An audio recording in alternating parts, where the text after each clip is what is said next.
গত নভেম্বরে হলংয়ে fire audit হয়। কাঠের কাঠামোর উপযুক্ত অগ্নি নির্বাপনের সুপারিশ করা হয়েছিল। উপযুক্ত অগ্নি নির্বাপনের সুপারিশ করেছিল দমকল বিভাগ। আরো জানবে এ নিয়ে বিস্তারিতভাবে সঙ্গে রয়েছে আমাদের প্রতিনিধি শ্রেয়সী গঙ্গোপাধ্যায়। শ্রেয়সী, ঠিক কি বলা হয়েছিল সুপারিশে?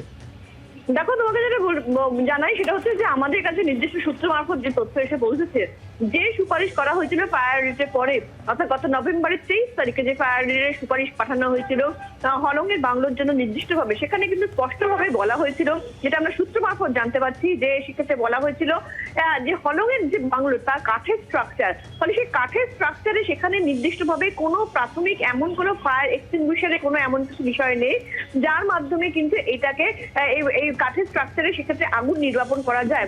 মানে অবিলম্বে সেক্ষেত্রে প্রাথমিক ভাবে ফায়ার যাতে আগুন নেভানোর জন্য প্রাথমিক যাতে বন্দোবস্ত করা হয় বিভিন্ন ব্যবস্থা, সেই বিষয়টা কিন্তু কার্যত বলা হয়েছিল সুপারিশে।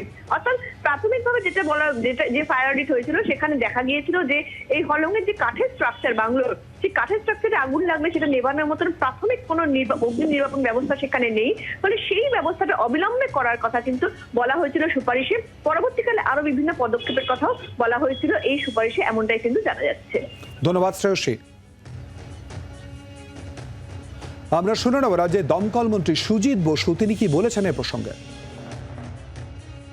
আমরা যথাযথ আমাদের ফায়ার টেন্ডার যায়, 3টে ফায়ার টেন্ডার আমাদের ওখানে কাজ করে, 4টে জেটে কাজ করে, 3টে ফায়ার টেন্ডার এবং 2টো পাম্প থাকে, এবং আমাদের ডিওফও ওখানকার, তিনিও নিজে যান এবং সে কন্টিনিউ আমার সাথে রাত্রিবেলা যোগাযোগে থাকে।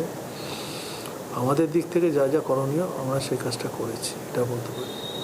ফায়ার সম্পর্কে আমি এটুকু বলতে পারি, ফায়ার যদি কোনো সময় খবর পাই, ফায়ার কোনো সময় নেগলিজেন্সি করে না, তারা দ্রুততার সাথে সেই কাজ করবার চেষ্টা করে, জীবন বাজি রেখে কাজ করে। আমাদের লোকেরা কালকে সেটাও করেছে, কাজ করেছে, কোনো সেখানে নেগলিজেন্সি ছিল না। আর বাড়িটা হচ্ছে ফরেস্টের বাড়ি ছিল, আমরা তাদেরকেও এর আগে ফায়ার অডিট করতে গিয়ে তাদেরকেও আমরা নোটিশ করেছিলাম, আর আমরা অডিটও সেখানে হয়েছিল, আমাদের সেখানে বলা হয়েছিল কী কী আমাদের পরামর্শ আমরা সেখানে দিয়েছিলাম তাদেরকে। বাংলার আওয়াজ, বাঙালির আবেগ, জি 24 ঘন্টা।